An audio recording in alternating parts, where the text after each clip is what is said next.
10 രൂപയുടെ മല്ലിവിത്ത് കൊണ്ട് ധാരാളം മല്ലിയില. കുറച്ച് നാൾ മുൻപ് 10 രൂപയ്ക്ക് മല്ലിവിത്ത് വാങ്ങി കുറേ ചെടിച്ചട്ടികളിൽ നട്ടു. കുതിർത്താതെ നട്ട ചട്ടിയിൽ ആകെ 2 മല്ലിത്തൈ മാത്രമാണ് ഉണ്ടായത്. ഒരു ദിവസം വെള്ളത്തിൽ കുതിർത്തി നട്ട ചെടിച്ചട്ടികളിൽ ധാരാളം മല്ലിത്തൈകൾ മുളച്ചു, അതും നേരത്തെ തന്നെ. ഈ ചെടിച്ചട്ടിയിൽ മല്ലിച്ചെടികൾ മറ്റു ചെടികളെ അപേക്ഷിച്ച് കൂടുതൽ ഉയരത്തിൽ വളർന്നിരിക്കുന്നു.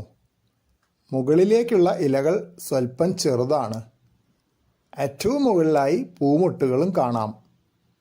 ഇഷ്ടം പോലെ മല്ലിപ്പൂക്കൾ കാണാം. കുറേ ചെടികളിലായി ധാരാളം മല്ലിപ്പൂക്കൾ ഇതാ. ഈ മല്ലിച്ചെടികൾ നന്നായി വളർന്നിട്ടുണ്ട്. ധാരാളം പൂക്കളും കായകളും കാണാം. ഇപ്പോൾ കായകൾക്ക് പച്ച നിറമാണ്.